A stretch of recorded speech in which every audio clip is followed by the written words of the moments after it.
7 дугаар бүлэг. Мөсөн үйлэн Асгард. Сүүзэн гэж юу? Шиарче хөмсөг зангидав. Багасаад өвөөгөөсөө болон бусад хүмүүсээс төрөхийн судас нь гимпэртэй төрсөн гэдгээ сонсож өссөн. Дахин төрөх үеийн дурсамж нь эргэн ирж, амьдралынхаа туршид ангаах ухааны бүх судар номыг нэвч шууд судалж байснаа сансан ч тэр үнтэйгээ эвлэрсэн байлаа. Гэтэл Шиахэвэ түүний судсыг төрөлхийн бус харин гадны нөлөөгөөр гимцэн гэж хэлв. Үнэн дээр Шиаогийнхэн хинэн ч энэ нууцыг олж хараагүй байтал Шиахэвэ ганцхан харцаараа л бүхнийг толь мэд нэвт харчихсан тэр. Энэ нэмэгтэй. Тийм ээ, Шиахэвэ ярдамхан дуугаар хөмсөг үл ялэг зангидам өгүүлв. Хүүхэд ахуйд чинь маш хүнд гимцэн байхад гэр бүлийнхэн чинь анзаараагүй өнгөрчээ. Засаж имжлээгүй удснаас болоод одоо чиний бие өсөж гүйцхэн хэрээр гимцэн судас чинь хэдийн хэлбэрээ олж ямар ч найдваргүй болсон байна. Хизээж итгэхгүй. Тэр сүүрчийн өгүүлбэрээ тун итгэлтэй хэлв. Насанд хүрсэн хүний судас гэмтвэл хүчин сарндагч засах олон арга бий. Харин нялх бачир үедээ гэмтвэл өсөвт нь буруу суурь дээр явагдаж нас ахих тусам дорддог. Шиачегийн насан дээр судас нь хэдийн гажсан тул хэвийн байдалд оруулах ямар ч боломжгүй юм. Шиачегийн царайнд ямар ч хувирал гарсангүй. Ердөө заавал тийм байх албагүй дээ гэж хариулв. Шиахэвэ түүн рүү зөөлөн харж чи ер нь судсаа идлэнэ гэсэн бодолтой байдаг бололтой тийм үү? Заавал идгэнэ гэж Шиаче товч бөгөөд тодорхой хэллээ. Шиахэвэ түүн рүү гүнзгий харлаа. Түүний нүдэнд зөвхөн өөртөө итгэх итгэл, бардам зам бус, харин гүнээ нуугдсан хүйтэн харц тодорно.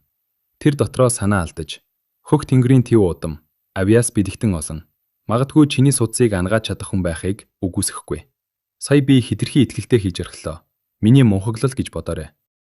Энэ хитгэн үг Шиачегийн түүнийг үзэх үзлийг эрс өөрчлөв. Тэр хэсэг тэнэлцснээ ийн асуув. Саяны тэр мөсөн хүч юу байсан бэ? Хөвгчүүлэн хотод ийм чадвартай хүн байдгийг би дуулж байгаагүй. Багш чинь энэ хотын хүн биш байх, тийм үү? Мэдээж хэлэх хэсэг нь чиний дур. Шиахэвэ хэсэг дуугүй зогсов.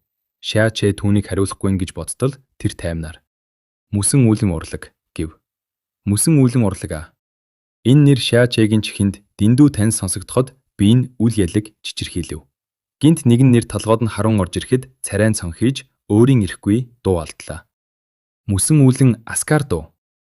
Шиахэвэ үзэгсэнд толгоогоо ялтамхан эргүүлж гайхсан харцаар Шиаче рүү харлаа. Мөсөн үүлэн Асгард гэж орилоход Шиаче хэдийн биеэ барьж чадхаа байсан ч түүний нүдэнд тэр хэтэрхий тайван харагдаж байв. Хөвгчүүлэн хотын эзэнч энэ нэрийг сонсвол айсандаа хүлэн чичирч биеийн сулрах байсан биз. Миний багш үнэхээр мөсөн үүлэн Асгардын хүн. Тийм болохоор намайг тус ордны шав гэж үзэж болно. Энэ нууцыг хотод зөвхөн аав минь мэддэг байсан бол одоо чи хоёр дахь нь боллоо. Би чамд хэлж байгаа минь. Чи одоо миний нөхөр болсон учраас энэ бол чамайг хүндэтгэж буй наад захын илрэл юм. Шиачегийн хүчтэй зогсох зүрх дарагдсангүй. Мөсөн үүлэн Асгард гэх нэр түүний сэтгэлд хүчтэй тесрэгт болон бов. Учир нь энэ бол хөх салхи гүрний хамгийн хүчрхэг дөрвөн урсгалын нэг. Олон хүний мөрөөдлийн ариун дагшин газар билээ. Хөх салхи гүрний хааны угсааныхан хүртэл тэдний өмнө жил бүр очиж бүхийдэг шүү дээ. Тэнгэрлэг сэлмийн вилла, мөсөн үүлэн Асгард, Шиа омог, дүрлцэх тэнгэр бүлэг. Хөх тэнгэрийн твийн 7 улсаас хөх салхи гүрэн нь хамгийн жижиг нь. Хэдий хүч чадлаар дорож бусад улсууд тэднийг эзэлж чадаагүй гол шалтгаан нь энэ дөрвөн том урсгал юм. Харин улсууд хөх салхи гүрний хүчнээс бус, харин энэ дөрвөн урсгалаас л эмээдэг үлээ. Эдгээр дөрвөн том урсгалд шав орохын тулд маш хатуу шалгуур давдаг бөгөөд тэд удам угсаа бус зөвхөн авьяас чадварыг л эвхэмлдэг. Гүрний өнцөг булан бүрт амьдарч буй хэн бүхэн тэнд очихыг мөрөөддөг бөгөөд хэрв шав болж чадвал хамгийн доод зэрэглэлийнх нь байсан ч гэр бүлдээ нэр төр, эд хөрөнгө авчирч хааны ордонд хүндтэй зочин болон залрах юм. Энэ бяцхан хөвгч үүзэн хотоос хэн нэгэн тийм том газар шав орно гэдэг зүүдний зэрэглээ бөгөөд хинч зүрхэлж зүүдлэхгүйз. Өмнөх Шиаче бол эдгээр нэгцийг сонсоод Тэнгэрийн улсын тухай үлгэр мэтэл хүлээж авах байсан. Өөрийнх нь амьдрагт ийм том нэр холбогдно гэж сансангүй. Тэр тусмаа дөнгөж гэрэлсэн ихнэр нь Тэнгэрлэг сэлмийн вилхийн дараа орох мөсөн үүлэн Асгардын шав байна чинээ хэн санах вүлээ. Шиаче хурдан тайвширч чи мөсөн үүлэн Асгардын шавийн бол яагаад гэр бүлийнхэн чинь үүнийг олон нийтэд зарлаагүй юм бэ? Чиний энэ хэрэгмээр Шиа өвг хөвгч үүлэн хотод айх аюудгүй алхаж хинч тэднийг гомдоож зүрхлэхгүй. Хотын эзнээс эхлээд бүх баячууд чамд тал засаж Шиа өвг асар хурдтай хөгжих байсан шүү дээ. Чамаас болоод тэр гэж Шиахэвэ хариулв. Надаас болоод хийж үү? Шиаче дуугүй болов. Энэ гурван үг түүнд бүгдийг ойлгууллаа. Би Шиаогийн жирийн нэг охины хуваар чамтай гэрлэхэд л бүх хотоор нэг шууган боллоо. Хэрв мөсөн үүлэн Аскардын шавийн ёсоор гэрэлсэн бол зөвхөн энэ хот ч биш, хаа сайгүй л үүмэн дэгдэх байсан. Тэгвэл чи бид хоёрын болон манай Шиаогийн хооронд ямар ч тааварлажгүй үр дагавар гарч мэднэ. Эцсийн эцэст чи бид хоёрын ялгаа дэндүү их шүү дээ. Шиа Хэйвэ тунгалаг харцаар харж аяархан хэлв. Тэр зүгээр зогсож байсан ч гэлээ дэндүү гялбаатай юр бусын харагдана. Шиаче уртгэгч нь санаа алдаад. Тэгвэл чи яагаад надтай гэрэлсэн юм бэ? Чи өөрөө мэдэж байгаа шүү дээ. Миний амийг Шиаин авга аварсан. Удалгүй түүнийг амиа алдахад хүргэсэн тэр халдсахын шалтгаан нь би байсан. Намайг төрөхөд аав минь Шиаин авгийн ачийг хариулахын тулд энэ гэрэлтийг тохирсон юм. Хэдий аавын минь амлалт ч гэлээ надад түүний үгнээс зөрөх шалтгаан байхгүй. Тиймээс чамтай гэрлэхгүй байх үндэслэлж байхгүй. Шиа Хэйвэ мүс мэд хүүтэн боловч гялалцсан нүдээ өргөж. Миний мөсөн үүзэн Аскардтай холбоотойг чамд хийсний учир нь би мөсөн үүзэн урлагаа үргэлжлүүлэн сурахын тулд сэтгэл минь мөсөн үүсийг л байх ёстойг чамд мэдүүлэх гэсэн юм. Мөсөн үүлэн Аскард зөвхөн эмэгтэйчүүдийг л шав болгож авдаг бөгөөд тэд насан туршдаа ариун дагшин байх ёстой. Би чамтай гэрэлсэн ч гэлээ энэ насандаа хэнийг ч хайрлах ёсгүй. Миний энэ замыг чи ойлгох ёстой. Чи мөсөн үүлэн Аскардын шав биш байсан ч надад дурлахгүй байсан биз дээ. Шиаоче өөрийгөө голсон маягтай инээх хэлв. Шиа Хэйвэ алгуур толгойс ихсэрч магадгүй чи намайг буруугаар ойлгосон бололтой. Би чамайг хизээж үзэн ядаж дорд үзэж байгаагүй. Дээд зиндааны хүмүүс бусдыг хизээж дээрээс харж дутуу үнэж болохгүй гэж багш минь надад олон удаа захисан. Тэгээд ч би аяллаа дүнгийн хэлж байна. Хөх тэнгэрийн твд хүчийг дээдэлдэгч чадварлаг эмч нар олон бий. Чиний соц гэмтсэн гээд амьдрах чинь бүхэлдээ сүрсэн гэсэн үг биш. Шиаоче сэтгэл нь хөдлөв. Хөөгжүүлсэн хотынхан Шиа Хэйвэгийн гоо үзэсгэлэн авиас чадварыг л гайхдаг босхоос түүний дотоод сэтгэлийн аглаг тунгалаг уужуу тайван байдлыг нь хинч мэдэхгүй биз. Энэ бол олон жил амьдарсан хүмүүсээс ч олдохгүй ховор чанар юм. Тэр ердөө 16 настай. Хэдэн жилийн дараа ямар болохыг төсөөлөхөд ч бэрх. Мөсөн үүлэн Аскардынхны хараанд өртгөөс ч аргагүй юм. Ийм үзэсгэлэн гоо, авиас бэлэг, бурханлаг ухаан цогцолсон эмэгтэй саяхан түүний эхнэр болсон гэдэгт итгэхэд бэрх. Яг л зүүд мэт. Хэрв тэр хоёр амьдралын дурсад дурсамжгүй байсан бол өөрийгөө дэндүү голж түүний нүдрүүнж харж зүрхлэхгүй байх байсан биз? Надад үүнийг хийсэнд баярлалаа. Шиаоче чин сэтгэлээсээ санаа алдав. Тэгснээ дууных нь өнгө өөрчлөгдөж тэгвэл одоогийн хүч чинь ямар төвшөнд байгааг хэлж болох уу? 16 наснда Суур төвшний 10 дугаар шатанд хүрнэ гэдэг хүүгчүүлэн хотыг алмаар үсэн амжилт. Гэвч Шиаоче түүнийг ердөө ийм төвшөнд байгаа гэдэгт итгэсэнгүй. Иймэрхүү авиас мөсөн үүлэн Аскардынхныг гайхшруулж чадахгүй. Шиа Хэйвэ доогүй болов. Түүний энэ нам гүн байдал нь хүчин хэдийн Суур төвшний 10 дугаар шатыг давсан гэдгийг илтгэнэ. Чи зочдод хундаг өрөх ёстой гэж Шиа Хэйвэ аяархан хэлв. Уг дуусахтай зэрэгцэн хаалганы гаднаас хөлийн чимээ гарч Шиа хон үгний дуу сонсогдов. Залуу эзэнтэн хундаг барих цаг боллоо. Хон өвөө одоо очлоо. Шиаоче Шиа Хэйвэ рүү сүүлчийн удаа хараад ховцоо янзлан өрөөнөөс гарлаа. Шиаочег гармагц өрөөнд хүүтэн агаар навчин Шиа Хэйвэгийн өмнө цагаан ховцтой үлгэрийн мэт дүр гинт үзэгдэв. Шиа Хэйвэ ураг шатхаж хүндэтгэлтэйгээр багшаа гэв. Хэйвэ чи надтай хамт мөсөн үүлэн Аскард руу буцмаар байна уу? Тэрхүү намуун зөөлөн дуу хоосой манан мэд хөвсөлзөж сэрүүн салхи мэд сэвэлзэн. Дэлхийн хамгийн хүүтэн зүрхийрч хайлуулан тим ярдам аж. Шиа Хэйвэ адгуур толгоос ихсэрч. Багшаа би энд хэсэг саатмаар байна. Дөнгөж гэрлэнгүүтээ явчихвал тэр бүр их доромжлол доог тохонд өртөнө. Надад 1 сарын хугацаа өгөөч. Түүнийг шархлуулахгүй бас намайг явсны дараа бусад хүмүүс түүнийг илэг байхааргүй болохыг хүсэж байна. Цагаан хувцастай эмэгтэй түүнд рүү харлаа. Хэсэг хугацааны дараа тэр алгуур толгой давхиж үл ялэг инээмсэглээд.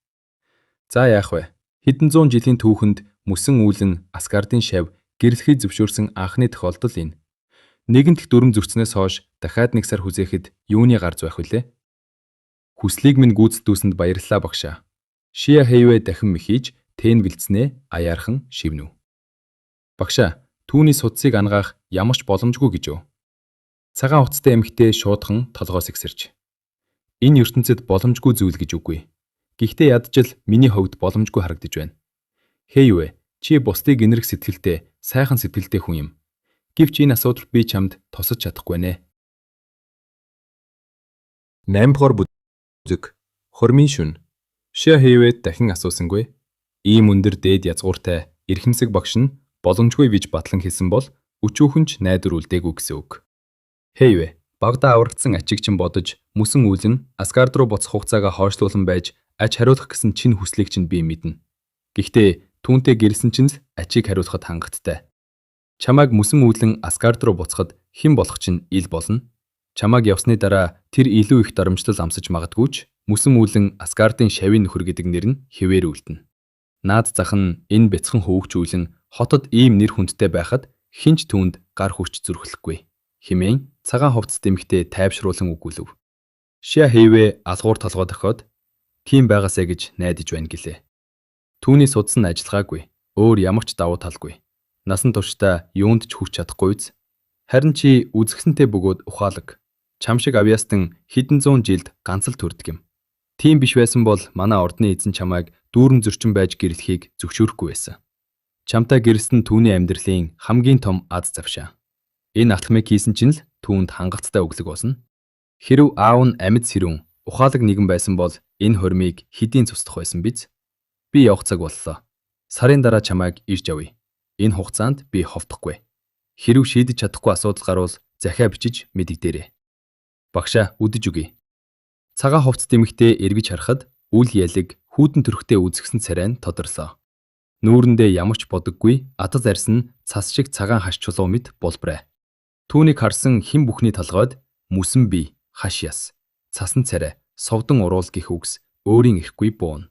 Нүүрний төрх нь өөс эвгүй төгс бөгөөд хүн зүрхэж харж чадамгүй тийм эрхэмсэг. Түүний нүд рүү харахад нирван дүрийг олсон, эвэл төрлөختний тоос шороонд дарагдаагүй тэнгэрийн дагна гэлтэй. Тэр цонх нээхэд биеийн үйл ялэг чичирхийлж, үд үзэгдэх мүсэн сүнсэнд ороогдох мэт зогсож байсан газраа замхан алга болов. Шиа овгийн төв танхим зочдоор дүүрчээ. Юу 7 дугаар авга, хундаг татаарай. Шиав чэ дүлгөөн төрхтэй дунд эргэн насны ирийн өмнө хундагтай дарсаа хүндэтгэлтэй барив. Юу авах хэмээгдэх ир инээд алдан босож хундагтайгаа нэг амьсгаагаар хүнтрөөд "Хүүмэн, би аавтай чинь дотын найзууд байлаа. Одоо чамайг өрх тусгаарлаж ийм сайхан эхнэртэй болж байгааг хараад сэтгэл минь үнэхээр баяртай байна" гэв. "Баярлалаа Юу авга. Ахлагчаа, та хундаг татна уу?" Шиа овгийн тэргүүн ахлагч Шиаоли хундгыг авч нэг балгаад ширээн дээр хүчтэй тас хийтэл тавь. Энэ зуур тэр хамар дорой гэж дуурснаас өөр юу ч хийсэнгүй. Шиав чэ рүү харах ч үгүй байлаа. Ийм зан гаргасан ч Шиав чэгийн барьсан дарсыг уусна нь түүнд асар их нүүр өгч буй хэрэг байв. Шиав чэ юу ч хийсэнгүй. Дараагийн ширээ рүү явсаа. Хоёр алхам хийж амжаагүй байтал Шиаоли шалан дээр нүлэмж Шиав чэд сонсогдохоор хүүтэн ширүүн дуугаар. Ийм гоёмсог цэцэг өмхий өдөгдөр зоогдох гэжтэй. Паах гэхэн дуулдав. Шиав чэгийн царай хувирсангүй. Алхаанч сааталгүй, юу ч сонсоогүй мэт өнгөрөв. Гэвч анзаарч харвал нүдэн ширүүсэж хүүхэн харааныхан цаана хүүтэн жавар тонорч байлаа. Тэр дэд ахлагч Шаобогийн дэргэд ирээд үл ялэг бүхийж "Дэд ахлагчаа, Шиав чэ танд хундаг үргэе" гэв. Шаобо түүнийг тоож харалгүй. "Яа хүүмэн, миний өмнөөс уучих" гэж хүүтэн хүнний хэллээ. "За өвөө." Шиав яан огтхонч тэнэлдсэнгүй. Шиав чэгийн барьсан дарсыг аваад гүлгүл хийтэл залгиж орхив. Ахмад хүнд барьсан хундгыг хүүхэд нь булааж уун гэдэг зөвхөн үл хүндэтгэл биш. Нийтийн өмнө гутаан дарамжиж буй хэрэг. Шиав яан дарсыг уучхаад хундгаа тавин багталтайгаар тухуурхсан хагцаар Шиав чэ рүү ширтэн суув. Шиав чэ дахиад л юу ч хийсэнгүй. Зөвхөн талгоо дохоод дараагийн ширээ рүү явлаа. Өмнөгшгээл хоёр ахам хийдэл. Хог бол хогс байдаг. Хог Шиавгийн хаяанд орчлоо гэд ахт болохгүй. Тэр зүнэг Шиаоли одоо бэрээрээ тижээлэх гинөө. Паах гих хүүтэн үгс сонсогдов. Энэ үгс доромжлол, тухуурхлаас гадна атаархлаар дүүрэн байлаа. Шиаогийн хөрөнгө чинээг байг гэхэд Шиа хээвгийн хосгүй авьяасыг хүн бүрл мэдэж байв. Хэрв тэр Шиав чэтэй биш, өөрийнх нь аж Шиав янтай гэрэлсэн бол Шиаобо баярлсандаа зүүдэндээ ч инех байсан биз. Шаочэ юу ч сонсоогүй мэд инээмсэгсээр цааш алхав.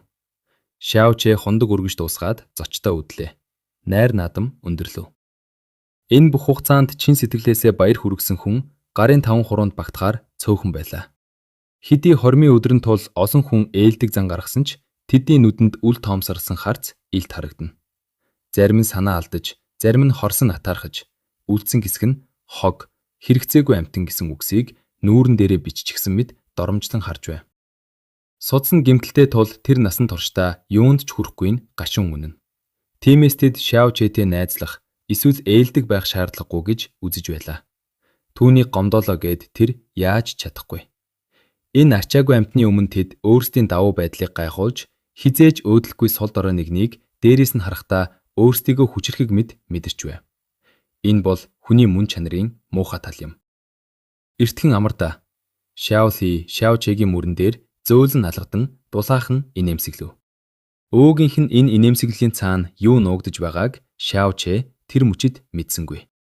Шаоли өтлөх тусмаа дүлгөөн болсон ч залуудаа бол амхан настаг гал шиг хүн байлаа. Хэрв хэн нэгэн түүнийг гомдоовол 10 дахин хариуг нь барьдаг. Хинч зүрхэлж халддаггүй байв. Өвгийнх нь зан нас агсандаа бус. Харин өөрийнх нь төлөө зөөлрснийг Шаочэ сайн мэдэж байлаа. Арчаагүй ачаа хамгаахын тулд тэр ээлдэг, зөөлөн болохоос өөр аргагүй. Бусдад доромжлуулсан ч эцсийн шугамыг даваагүй л бол тэр твчдэг. Ингэж байж л өөрийгөө өнгөрсний дараа ачт нөшөө зангидах дайсангүй үлдээнэ гэж тэр бодсон юм. Хөвгчүүлэн хотын хамгийн хүчлэг хүн бүрийн айдаг 5 дугаар ахлагчийг одоо босод ахвч нар болон залуу үеийнхэн ч хүндлэгээ болжээ. Шаолигийн араас хар зогсоход Шаочэгийн нүдэнд доромжлон доогсон хүмүүсийн дүр төр харагдав. Тэр нударгаа зангидахад гарын цайж, нүднээс нь мөсөн элд мэд хүүтэн гэрэл цацрав. Тэгснээ амных нь болонд хүний хайс үстэйг босомж хүүдээс хүрэн инээмсэглэл тодорлоо. Шаочэ бол яах аргагүй өшөрхүү хүн. Цэнхэр үүдэн тэвд өнгөрүүлсэн сүүрчийн 6 жилд үзэн ядалтаар дүүрэн түүний зүрх бүхнийг санаж байв. Түүнд сайнаар хандсан хүмүүсийг ч, мууг сансан хүмүүсийг ч тэр мартаагүй. Цаг нь ирэхэд өжүүхэнж байсан өшөөгөө авахын тулд зүрхнийхээ гүнд хатгасаар ирсэн юм. Та нар харамсах болно. Шаочэгийн амнаас хорсолтой хараал мэд хягтнуурт дуу гарлаа. Бурхан надад өөр хүн болж амьдрах боломж олгосон байтал өвөө бид хоёрыг инхүү дээрлэхийг би зүгээр хараад сууна гэж үү? Өөрийнхөө жижигхэн хашаанд ирэхэд саран хэдийн тэнгэрт дээр хөөрчээ. Шаочэ хашааныхаа буланд очиод зүүн гараа сунгав.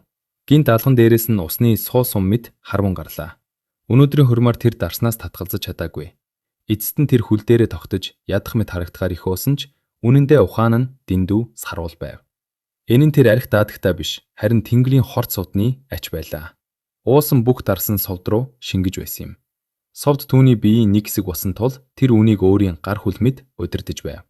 Шор хийх чимээ хэсэг зур дуулдаж совд доторх бүх дарс гадагшиллаа. Шаочэ зүүн гараа өргөж хараад шоолон инээмсэглэв. Тэр дарсыг нүүрэндээ түрхэж амьсгалаа төгжин байж нүрээ улайлгав. Тэгснээ согтуу хүн шиг гуйж дайвсаар унтахын өрөөнийхөө хаалгыг түлхэн орлоо. Хаалга нэгтгэхэд дарсны үнэр ханхиж Шаочэ хизээ мүдгүй ойчих гэж буй мэд гуйвсаар өрөөнд орж ирэв. Тэр толгоогоо арай ядан өргөж Шахэе рүү харлаа. Шахэе орон дээр нүдэн анаад сууж байх бөгөөд өрөөнд юр бусын нам гүн ноёрхон. Сүүнгэр лааны гэрэл түүний ярдам царайг гэрэлтүүлж нүд ардам уйдас нэмжээ. Шаочэгийн нүд сэргэж Шахэе рүү хөлөө зөөж ядан төхөөд. Эхнэр минь, би чамайг удаан хүлээлгчлээ. Явцгаая. Одоо л нэг хормын шинөө гэж согтуугаар буутанлаа. Шахэе гинт нүдэ нээж баруун гараа зүгээр л нэг сагчив. Эсэргүүцхийн аргагүй хүүтэн хүч Шаочэг нүмрэн авч хаалганы гадна гартал нь түлхэж орхилоо. Шаочэ хашаандах чулуун ширээг мөрөгчиг шахаад бөксөөрөө газар хатуу буув. Өвдөж буй бөксөө үрж арай ядан босоод Шаочэ ууртаагаар хаширлаа. Чөтгөр гэж. Би зүгээр л тоглож байхад ийм хатуу хандах хэрэг байна уу? Би ийм турхаа байхад чи хамаг хүчээрээ зогчихлоо. Хүн харуул нөхрийнх нь аминд хүрх гэж байна л гэж бод. Хаалгаар тас идэл хаагдав. Шаочэ ураг шалгасан ч унтфи өрөөний хаалга дотроос түгжигдсэнийг мэдлээ. Шаочэ гинт гутарж орхив. Энэ эмхтэй няцхаа зам байтугай тоглоомыг ч дэндүү нухацтай хүлээж авах юм. Ингэж амьдрахад жаргал гэж байх уу? Би үнэхээр тоглосон юм а. Тэгэж би өрдөө сөөр төвшний 1-р шатанд байгаа амтэн. Чамд ямар нэг муу зүуд хий гэсэн ч чадахгүй шүү дээ. Шахэе хариу дуурсангүй. Шаочэ хаалганы гадна удаан зогссон ч хаалга нэгдэх шинжгүй. Түүний жижигхэн хашаанд ганцхан байшин бий. Өөр өрөө таслага байтугай ажлын байр, малын сарвчж байхгүй. Жирийн өдөр байсан бол жижиг авга хичээндээ очиод унтчихна. Гэтэл өнөөдөр хормын шөнө тул өөр газар очиж хонох нь дэндүү зохимжгүй. Шөнө дундын хүүтэн салхи үзэхэд Шаочэ дагжин чичирч биеэ хомон хаалгыг дахин тогшоод сулхан дуугаар. Хөөе, чи намайг үнэхээр гадаа хоноосгож байгаа юм биш үсттэй. Ша овгийн олон хүн чамд гар хүрхийг хүсэж байгааг чи мэднэ.